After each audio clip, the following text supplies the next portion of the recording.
नमस्कार दोस्तों, मैं रोहित गुंगर सफल क्लासेस में आपका स्वागत करता हूं। और आज अपनी ये 100वीं वीडियो आज बन रही है यूट्यूब की। अपने यूट्यूब चैनल को मैं बहुत बहुत धन्यवाद देता हूं और हमारे स्टूडेंट्स को भी बहुत बहुत धन्यवाद देता हूं कि वो हमारे साथ जुड़े रहे, और हमारे व्यूअर्स को भी मैं बहुत बहुत धन्यवाद देता हूं।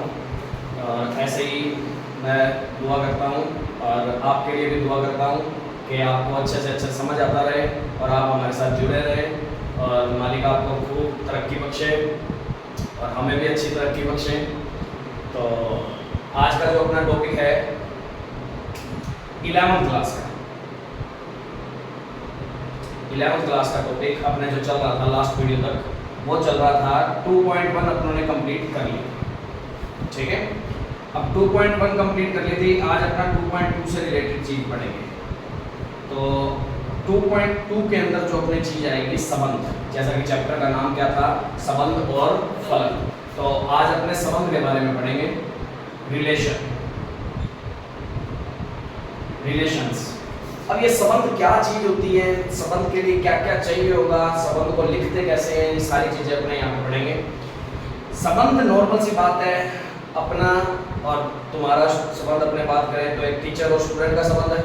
ऐसे ही संबंध और भी बहुत सारे होते हैं, जैसे कि किसी भी संबंध को लिखना है ना, तो एक ध्यान रखना, सबसे पहले एक सेट हमें दिया जाएगा कि हमारा संबंध किसी एक सेट से उसी सेट में डिफाइंड होगा। एक सेट से उसी सेट के अंदर ही हमेशा डिफाइंड होता है, अलग सेट नहीं आएगा कोई भी।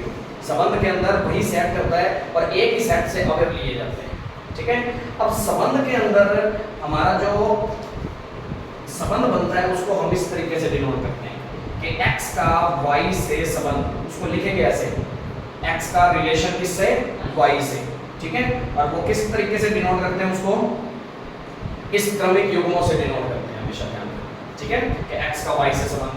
इसीलिए पहले क्या पढ़ाया गया था लास्ट वीडियो में, क्रमिक युग्म पढ़ाया गया था। मतलब संबंध को डिनोट करने के लिए भी क्या यूज करते हैं, किस तरीके को यूज करेंगे, क्रमिक युग्म को डिनोट अपने प्रदर्शित करेंगे क्रमिक युग्म से, और इसको ऐसे भी लिख सकते हैं। अब बात ये आती है कि हमारे अवयव आएंगे इस तरीके के, जहां कोई ना कोई संबंध हमें दिया भी तो होगा कि x और y आएंगे कौन कौन से, उनकी वैल्यूज क्या क्या होंगी। तो वहां अपने को कंडीशन दी होगी, जैसे 3x - y बराबर में 0, ऐसा कोई संबंध दे दिया, मतलब x और y की इनको जो संतुष्ट कर रही है वो वाली वैल्यूज अपने को लेनी है। और जहां a सेट अपने को दे दिया, मान लो यहाँ पर सेट a दे दिया 1 2 3 4 5 6 7 8 ऐसे दे दिया, मान लो इस तरीके से कोई अवयव दे दिया। तो पहले मैंने फिर कहा है संबंध क्या है, संबंध किसी भी टाइप का हमें संबंध दिया जा सकता है। संबंध देने के लिए संबंध के अंदर अपने को कितने अवयव कम से कम चाहिए, 2, क्योंकि 2 का संबंध बन सकता है, 3 का भी बन सकता है, वो बाद की बात है। और अभी कम से कम कितने होने चाहिए उसके लिए, 2। तो अपने को किसी भी 2 अवयवों में संबंध को प्रदर्शित करना है तो उसके बीच में क्या लगा दिया जाता है, r लगा दिया जाता है। तो x रिलेशन y, इस तरीके से उसको लिखते हैं। अब रिलेशन कुछ डिफाइन करके तो दिया होगा, कुछ तो कुछ तरीके से तो दिया होगा कि क्या रिलेशन है इसमें। रिलेशन तो है, रिलेशन को कैसे लिखेंगे, पर क्या रिलेशन है वो पता तो लगेगा कि x y से बड़ा है, x y से छोटा है, x y को विभाजित करता है, x y को x में से y घटाने पर 0 प्राप्त होता है, या इस तरीके से कोई इक्वेशन दे देगा, कुछ भी रिलेशन दे सकता है, वो अपने को देगा। और हमारे जो आंसर बनेंगे वो किस रूप में बनेंगे, क्रमिक युग्म के रूप में बनेंगे। अब सोच के देखो, इसको फॉलो करने वाला, इसको मैं ये भी तो लिख सकता हूँ इन शॉर्ट में, y को उधर ले जाते हैं, तो y की वैल्यू मैं x की वैल्यू 1 रखता हूँ तो y की वैल्यू कितनी बच जाएगी, x की वैल्यू 1 रखूं तो y की कितनी, 3, कितनी बन गई। तो हमारे रिलेशन के अंदर, रिलेशन को हम, रिलेशन वाला जो सेट बनेगा उसके अंदर हम उसको r से रिप्रेजेंट करेंगे, हमारे जो जो रिलेशन बन रहे हैं। तो 1 का रिलेशन किससे बन रहा है, 1 का मतलब x का मान 1 रखा तो y का मान कितना आ रहा है, 3 आ रहा है। तो ये पहला रिलेशन हमारा बन रहा है, इन्हीं सेट में से अब ले लें, ध्यान रखना भी। अब दूसरा 2 रखता हूं मैं यहाँ, x की वैल्यू में मान लो 2 रखता हूं, तो 2 का किसके साथ बनेगा, 6 से, 2 3 6, y की वैल्यू उस टाइम कितनी बनेगी, 6। मान लो 3 रखता हूं, 3 की किससे बनेगी, 3 3 9, पर 9 इसके अंदर है क्या, तो इसका मतलब वो रिलेशन नहीं बन पाएगा। तो रिलेशन के अंदर अपने कितने अवयव आए, सिर्फ 2 अवयव आए इस तरीके से। और दोनों किस रूप में है? क्रमिक युग्म के रूप में है। बात समझ आ गई?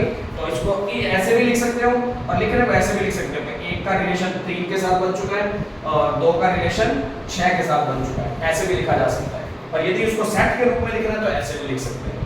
ठीक है, ये थोड़ी बहुत अभी बात समझ आई होगी, पर अपने इसके क्वेश्चन जैसे भी हैं वो भी करते हैं साथ में, और अपने एग्जांपल के तौर पे एक बार इसलिए बात बताई थी। अब जैसे कि अपना फर्स्ट रिलेशन के अंदर है, रिलेशन के प्रकार भी होते हैं, वैसे तो रिलेशन के प्रकार भी होते हैं पर वो अपने अभी नहीं है, 12th क्लास में फर्स्ट चैप्टर के अंदर आएंगे।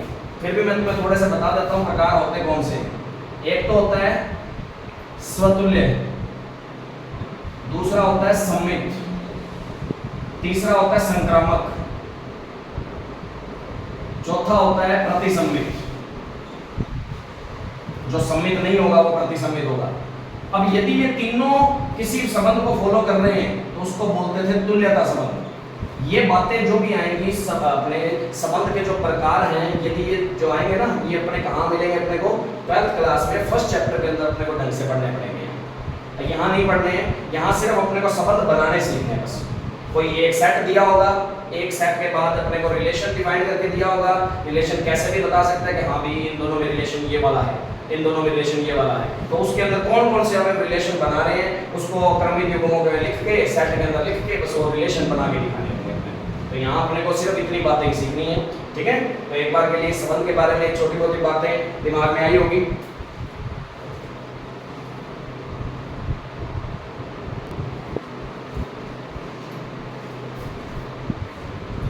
तो अब अपने 2.2 के पहले क्वेश्चन की बात करते हैं कि क्वेश्चन हमारे पास कैसा होगा और किस तरीके से अपने को उसको करना है। ठीक है, संबंध के क्वेश्चनों की बात करते हैं। मान लीजिए ए एक सेट दे दिया हमें, 1 2 3 डैश डैश डैश कहाँ तक है? 14 तक दे दिया। ठीक है, अब वो कह रहा है रिलेशन हमारा, रिलेशन को हम किससे लिखते हैं? आर से। रिलेशन की कोई तो डेफिनेशन तो दी होगी। वो कहता है रिलेशन हमारा इस समुच्चय के अंदर लिखना है, समुच्चय बना के दिया हुआ है। समुच्चय के अंदर कैसे अवयव आएंगे? वो कहता है क्रमिक युग्म के रूप में अवयव आएंगे। और जहां कंडीशन और क्या कह रहा है? जहां 3x - y बराबर 0। अच्छा, वही क्वेश्चन आ गया जो अपना क्वेश्चन था। ठीक है, तो अब की बार ए सेट अपना दे रखा है, हमारा संबंध ए सेट के अंदर परिभाषित है। कौन से सेट के अंदर परिभाषित है? ए सेट के अंदर। ए सेट कुछ भी हो सकता है, कोई भी नया सेट भी दिया जा सकता है, वो तो अपने ऊपर क्वेश्चन पे डिपेंड करता है। रिलेशन हमें दिया जाएगा, कुछ ना कुछ डेफिनेशन उसकी दी जाएगी कि किस तरीके से परिभाषित है हमारा रिलेशन, किसके अंदर परिभाषित है, वो सेट भी दिया जाएगा हमें, ये चीज भी ध्यान रखनी है। अब वो कहता है आर रिलेशन के अंदर कौन कौन से अवयव आएंगे, वो अवयव लिख के दिखा दो, बस इतना ही काम कह रहा है। ठीक है, और जहां ये कंडीशन भी कह रहा है कि x और y दोनों किस में बिलोंग करते हैं? a में। मतलब x और y के मान दोनों किस में से आने चाहिए? a में से आने चाहिए, वही अवयव लेने हैं हमें। तो a से a, तो a का एक संबंध, मतलब a से a पर ही एक संबंध बनाना है, a से a पर ही एक संबंध बनाना है और संबंध को लिखना है r को, और इसके सहप्रांत, प्रांत और परिसर भी लिखने हैं। तो 3 नाम आएंगे, उसके बारे में भी मैं बात बताऊंगा तुम्हें। तो सबसे पहले मैं इधर एक बार इन शॉर्ट में बात करता हूँ, सुनना पहले तो मैं इसके एलिमेंट बनाता हूँ कौन कौन से। इसी को मैं थोड़ा सा ऐसे शो कर दूँ तो कोई प्रॉब्लम तो नहीं? हमारा संबंध थोड़ा सा इजी बन जाएगा। तो x का मान कितना रखूँ मैं? पहले 1 रखता हूँ, तो y का कितना आएगा? 3 आ जाएगा। तो 1 का 3 से, तो पहला मान x का, दूसरा मान y का लिखना है। अब हमारे क्रमिक युग्म के रूप में आएंगे, उसने पहले ही कह दिया क्रमिक युग्म के रूप में आंसर बनेंगे जहां ये परिभाषित किया गया साथ में। तो इस चीज को जो फॉलो कर रहे हैं उसको इस रूप में लिखते जाएंगे। ठीक है, x की और y की वैल्यू जो भी पॉसिबल होंगी, जो भी यहाँ रखी जा सकती हैं, जिसको अपने बनाएंगे, जो संबंध के अंदर फॉलो करेंगे, उसको ऐसे क्रमिक युग्म के रूप में लिखते जाएंगे, ऐसे लिखते जाएंगे। ठीक है, दूसरा x की वैल्यू 2 रखता हूँ, तो 2 का किससे बनेगा संबंध? 6 से। फिर 3 का, फिर 4 का, 4 3 12, 5 का 15 से, 5 का 15 से, 15 इसमें है नहीं, तो इसका मतलब हमारा संबंध यही तक ही बनेगा। तो ये जो बने हैं, ये हमारे क्रमिक युग्म जो बने हैं, ये हमारे किसके? रिलेशन के क्या हैं? एक प्रकार से अवयव है। 1 का 3 से रिलेशन, 2 का 6 से, 3 का 9 से, 4 का 12 से। अब सुनना, इसको मैं एक शॉर्ट तरीके से और ऐसे भी बताता हूँ। हमारा पहला सेट कौन सा है? दूसरा सेट कौन सा है? पहला सेट में से हमेशा x रखते हैं, दूसरे सेट में हमेशा y रखते होते हैं। ठीक है, ये ध्यान रखना। अब देखो x के अंदर भी a सेट ही तो है। सर पहला सेट भी है, दूसरा सेट भी है। हाँ जी, हम फलन होता ना तो उसके अंदर अलग अलग सेट आ जाते हैं, a से कोई दूसरा सेट उसके ऊपर डिफाइंड हो सकता था। पर ज्यादातर संबंध के अंदर क्या होता है कि एक से दूसरे सेट के अंदर डिफाइंड कम ही दिए जाते हैं। आने को आ सकता है कोई दूसरा सेट भी दिया हो सकता था, पर ज्यादातर संबंध के अंदर क्या होता है कि एक ही सेट दिया होता है, एक सेट से एक ही सेट पे डिफाइंड करना होता है। ज्यादातर ऐसे क्वेश्चन होते हैं और आने को आ भी सकते हैं, कोई दूसरा सेट भी दिया जा सकता है, कोई बड़ी बात नहीं। और अपने पास अभी ए सेट से ए सेट पे ही संबंध लिखना था। क्वेश्चन में लिखा हुआ है ए सेट से ए सेट पर ही संबंध लिखें, तो ए सेट ही है, दूसरी जगह पे भी ए सेट है। तो यहाँ कितने आने में हमारे 6 7 8 9 10 11 12 13 14, ये सारे एलिमेंट लिख लिए हमने और सभी ने अपने अपने यहाँ कोई इमेज बनाई हुई है कि x का किससे संबंध है, y का किससे संबंध है, ऐसे करके एक का किससे संबंध है। तो एक का किससे आया था यहाँ पे, तो यहाँ पर मैं सारे लिखने की बजाय क्या लिख देता हूँ, एक का संबंध किससे बना 3 से, 2 का 6 से, फिर 3 का 9 से, फिर 4 का 12 से। अब सुनना, अब 2 नाम हो रहे हैं और 3 नाम, प्रांत, सहप्रांत, परिसर। इंग्लिश में इसको बोलते हैं डोमेन, इसको बोलते हैं कोडोमेन, इसको बोलते हैं रेंज। ठीक है, 3 चीजें और तीनों के बारे में बताना है। कि अब एक बात और बता दूं, यहाँ जितने भी एलिमेंट संबंध बना रहे हैं, कितने एलिमेंट संबंध बना रहे हैं 4, ये हमारा प्रांत है, ये हमारा प्रांत होगा। तो प्रांत के अंदर अवयव कौन से आए, प्रांत ये है 1 2 3 4। ठीक है, प्रांत भी एक समुच्चय है कोई, उसके अंदर अवयव आएंगे। सहप्रांत,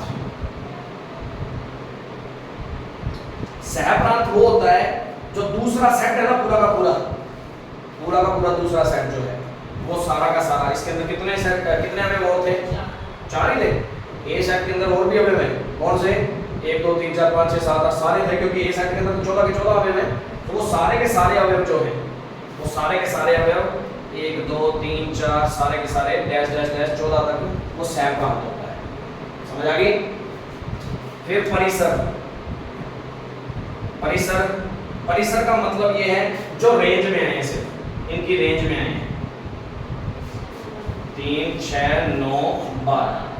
ठीक है जी, ये चीज होती है। तो ये प्रांत, सहप्रांत और परिसर इस तरीके से निकाला जाता है। कोई प्रॉब्लम तो नहीं। सर ये जो रिलेशन में आपने 1,3 लिखा है, हाँ ये 1,3 लिखा है, और इसका मतलब है एक का संबंध 3 से है। सर 2,6 3 के साथ गुणा किया तो 6 आया। ठीक है, आंसर लिखना है क्या, 3 भी लिखना क्या वहाँ? नहीं बेटे, x की वैल्यू क्या रख रहे हैं और y की वैल्यू क्या आ रही है, बस वही लिख रहे हैं। x की वैल्यू पहले, y की वैल्यू बाद में, बस जो जो वैल्यू रख रहे हैं ना उनको संतुष्ट करने वाली चरों की जो संख्या लिखी जाती है, चरों की जो वैल्यू रखी जाती है, सॉरी चरों की जो वैल्यू है वो रखनी है। समझ आ गई। तो ये इन शॉर्ट में ऐसे बता दिया मैंने।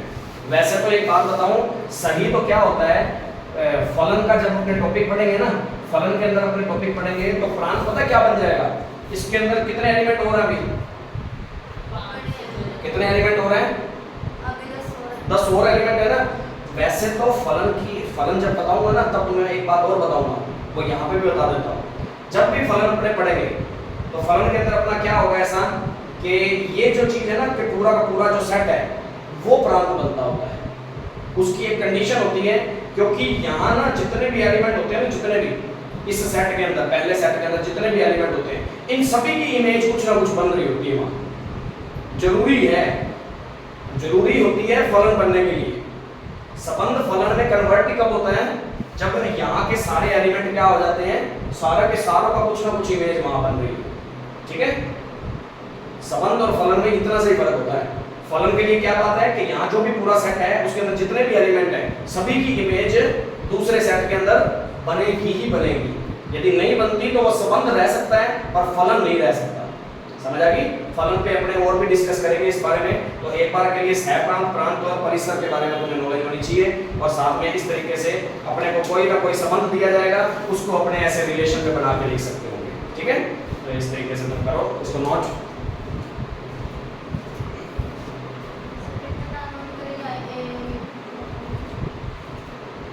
ये नोट कर लेना। ए सेट दिया होगा, रिलेशन दिया होगा, रिलेशन में कौन कौन से एलिमेंट आए हैं वो लिख रहे हैं। फिर इसको भी डिनोट करना चाहो तो एक बार के लिए कर सकते हो। सारा का सारा ये सेट तो है, पूरा ए सेट में सारे अवयव आएंगे, ठीक है ना। तो मैं यहाँ लिख देता हूँ एक, बाकी बचे हुए 1 2 4 5 6 6 आ गया था, 7 8 9 आ चुका है, 10 11 12 आ चुका है, 13 और 14, ये सारे एलिमेंट। यहाँ पे भी 1 2 3 4 5 6 7 8 9 10 11 12 13 14 एलिमेंट तो सारे ही है ना ये सेट के अंदर, तो सारे ही हैं। पर ये जो चारों जो आ रहे हैं जिन्होंने संबंध बनाया है वो प्रांत का हिस्सा, जिन्होंने संबंध यहाँ पर बनाया है वो परिसर बनेंगे, और यहाँ का पूरा सेट जो रह गया वो हमारा क्या होगा, सह प्रांत होगा। समझ आ गई बात, ये चीज ध्यान देनी है। सारा का सारा सेट ये जो होता है ना दूसरा, ये सह प्रांत होता है। और जिन्होंने रेंज में आए, जो इसकी रेंज में आए जो, वो रेंज परिसर हो जाएगी हमारी, ठीक है। परिसर को प्रास भी बोलते हैं, कई जगह पे प्रास भी बोल दिया जाता है, ठीक है ना।